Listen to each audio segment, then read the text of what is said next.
Wells Fargo presents one of the surest ways to grow your money.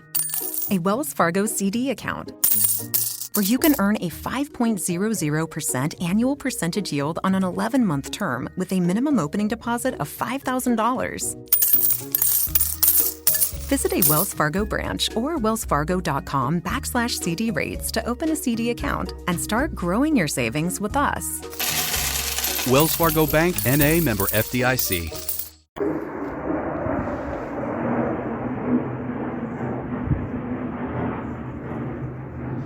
How about that? A jet fighter going overhead. Munson here on my favourite seat. Not so warm today. I'm usually here where I can sit and feel the sun on my face, but it's behind the clouds today, and well, fair play, it's getting to the end of November, so it's a little bit chilly.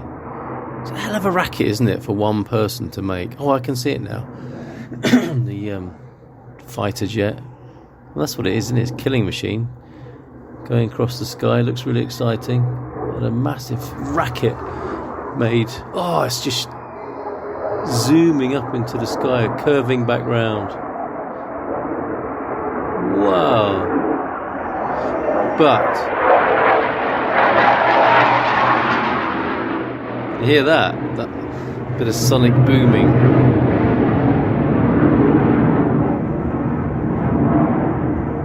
One man, maybe a couple, in the aeroplane making all that noise. There's some sort of metaphor there, isn't there? That it's possible to create so much interference in other people's lives. Just one or two men flying through the sky like that. It's ridiculous, isn't it? All for the sake of creating an elegant killing machine. What are we like, eh? Anyway, Munson here. Shall we pause for a moment before I talk about following your bliss and not taking the piss? So feel the... where are you? Are you in your body? I mean, that's the question, isn't it? You might already be there.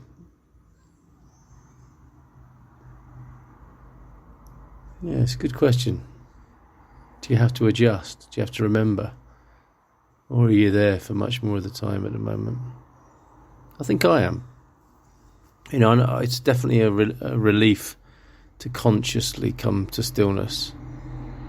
But I'm aware of it so much more often in my life now, and it's connected with following the bliss and not taking the piss. You know, you could say following the bliss would be to feel the bliss of being alive and focusing on that.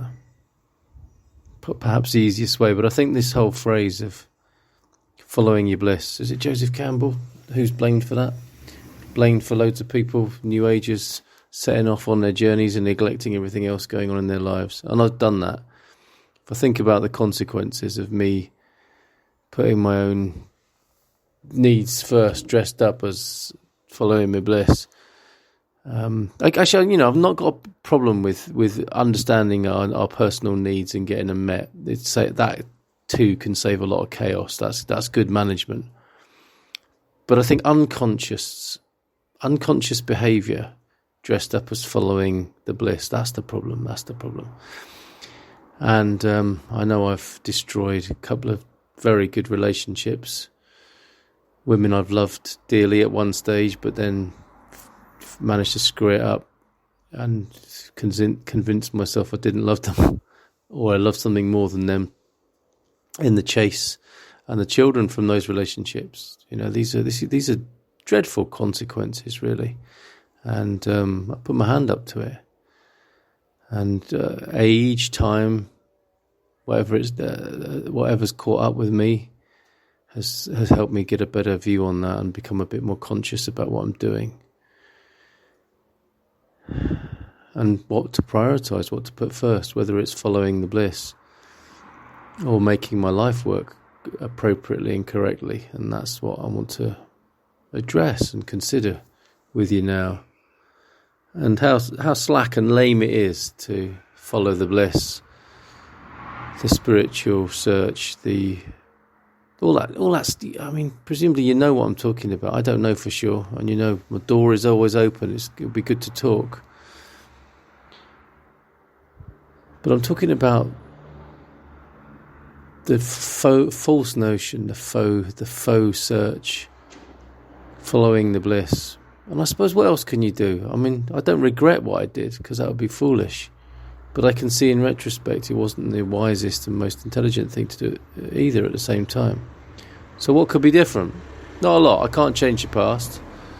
Arguably I can be a better example to my children and my sons and not do it anymore. What else can you do? And if I feel tempted now's the point, isn't it? Am I following my bliss? Am I unconsciously preferring something at the cost of facing up to something else? And that's the taking the piss bit. What I've come to understand is in the world we live in, there's a debt to be paid. There's the rendering unto Caesar. Not a debt. Maybe a debt. It becomes a debt, doesn't it? But it's a subscription, if you like, to be in the world, such as we've created it. And it's very difficult to escape that, as much as we would want to and as much as we would justify dropping out. It actually can be very harmful being a dropout to your own chances of happiness, because you can't take the piss. You can't freeload. You can't not face what you're meant to face because it catches up with you. That would appear to be the case, wouldn't it? That you can't just keep avoiding what are the dues, the DUES dues and subscriptions of living in this world. Especially if on the one hand you've chosen them and you've made those commitments. You can't just say, I don't feel like it anymore, or I'm following my bliss so it doesn't count. The world's not going to be very forgiving or understanding of the notion of, or anyone else for that matter. Somebody makes an agreement with you, owes you money, and they say, well, I need to follow my bliss rather than do the necessary to pay you back. Understandably, you might be one of those very compassionate souls that forgives them, understanding yourself what it's like to follow your bliss. But it's not really the way the world works, is it? That wouldn't be a very worldly response to that situation. It's all dotting the I's, crossing the T's, checks and balances in the world, rendering to Caesar what is Caesar's. And it comes back to the earlier conversation about getting your life right and being normal. I'm sat on this step of my normal step outside my normal house, the most normal I've been in my life, and seeing that there is a price to pay. There is an amount of worldly involvement that is just perhaps the right amount.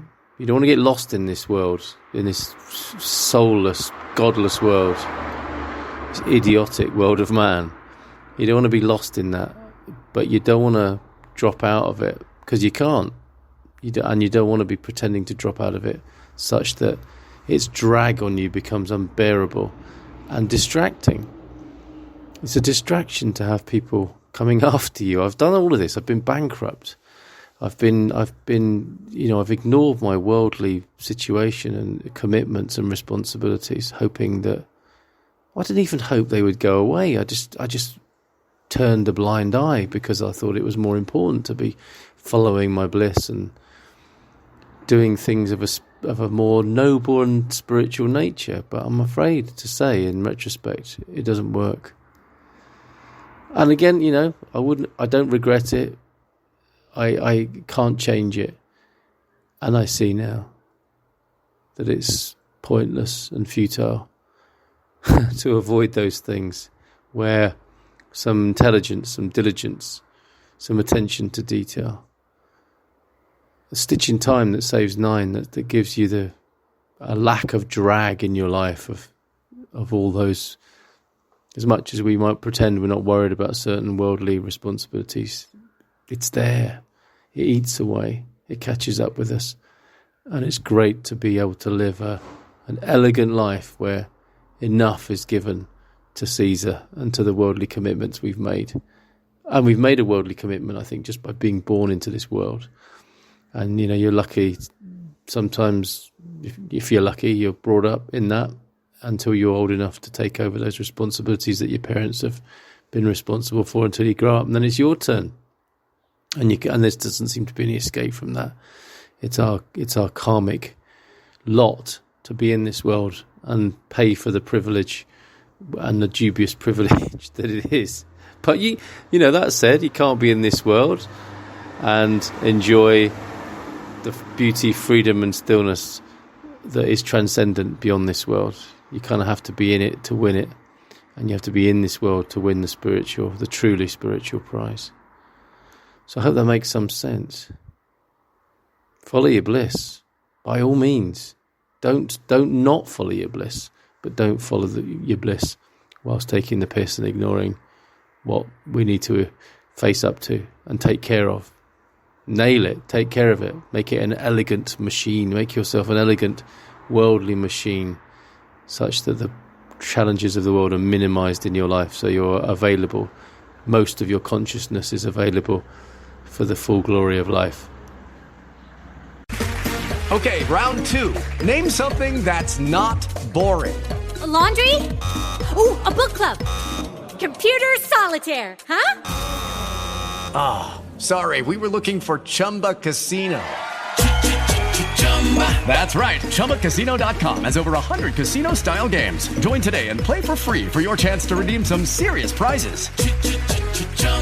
ChumbaCasino.com. No purchase necessary. Void where prohibited by law. 18+ terms and conditions apply. See website for details.